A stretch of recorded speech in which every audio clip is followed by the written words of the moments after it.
که نن ستا د ژوند وروستۍ ورځ وای تر ټولو مهم وصیت به دې څه و؟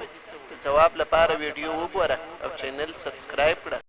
د سورة البقره 132 آیات ژباړه هغه په داسې ډول ده او په همدې یعنی د اسلام او توحید باندې ابراهیم علیه السلام خپلو زامنو ته وصیت وکړ او یعقوب علیه السلام هم داسې وصیت وکړ: ای زما زامنو، بېشکه الله ستاسو لپاره دا دین غوره کړی دی، نو هیڅکله مه مړه کیږئ مګر په داسې حال کې چې تاسو مسلمانان یاست.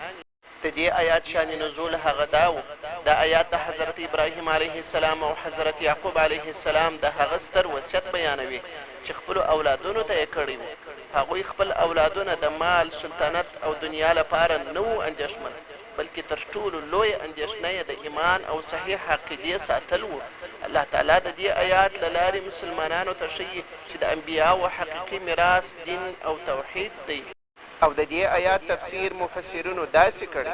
په دې آیات کې الله تعالی د دوو لویو پیغمبرانو حضرت ابراهیم علیه السلام او حضرت یعقوب علیه السلام یوه ډیره مهمه وصیه بیانوي.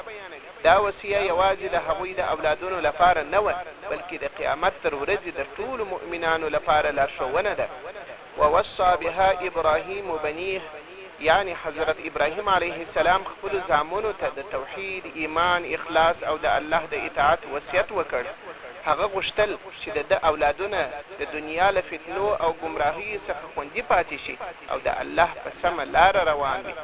ویعقوب، یعنی حضرت یعقوب علیه السلام هم خپلو اولادونو ته همدا وصیت وکړ، که څه هم د دوی ترمنځ کلونه تیر شوي وو، خو پیغام یې یو و: د الله بندګي وکړئ او پر اسلام ټینګ ودرېږئ. یا بنی، ای زما زامنو، دا د مینې او شفقت الفاظ دي. انبیاو خپل اولادونه په نرمۍ او محبت نصیحت کول. دا موږ ته درس راکوي چې د دین دعوت باید په حکمت، مینه او نرمۍ سره وشي. ان الله اصطفى لكم الدین، یعنی الله تعالی ستاسو لپاره اسلام غوره کړی دی.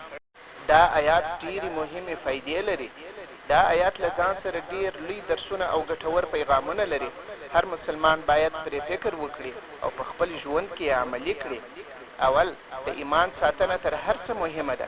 حضرت ابراهیم علیه السلام او حضرت یعقوب علیه السلام خپلو اولادونو ته د مال، ځمکو او شتمنیو وصیت ونه کړ، بلکې د ایمان او اسلام وصیت یې وکړ.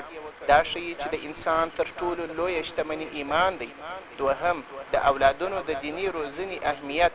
مور او پلار یوازې د خوراک، لباس او زده کړو مسؤلیت نه لري، بلکې د اولادونو د عقیدې، لمونځ او اخلاقو مسؤلیت هم لري. انبیاو د خپلو اولادونو د ایمان په اړه ځانګړې پاملرنه کوله. دریم، اسلام د الله غوره شوی دین دی. الله تعالی فرمایي: ان الله اصطفى لكم الدین، یعنی الله ستاسو لپاره دا دین غوره کړی دی. دا د مسلمان لپاره لوی عزت او نعمت دی چې د اسلام په لار روان وي. څلورم، د حسن خاتمې غوښتنه. مؤمن باید تل هڅه وکړي چې د ژوند وروستۍ شېبې د ایمان او اطاعت په حالت کې وي، ځکه څوک نه پوهیږي چې مرګ به یې کله راځي.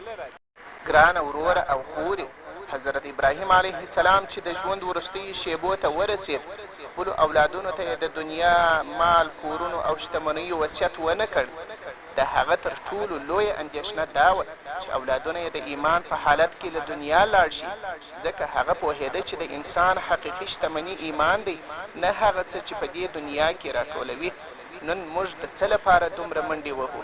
د داسې دنیا لپاره چې یوه ورځ به مو پرېږدي، که د داسې آخرت لپاره چې هیڅ پای نه لري؟ هره ورځ قبرستانونه د نویو میلمنو هرکلی کوي. پرون به هم هغوی زموږ په څېر هیلې لرلې، پلانونه به یې جوړول او د سبا په فکر کې به وو، خو نن د خاورو لاندې پراته دي. مرګ نه د عمر انتظار کوي، نه د شتمنۍ او نه د مقام. یو ځل له خپل زړه وپوښتئ، که نن شپه زما د ژوند وروستۍ شپه وي، زه به له الله تعالی سره په کوم حالت کې مخامخ شم؟ ایا لمنځونه به مې سم وي؟ ایا قرآن به مې ملګری وي؟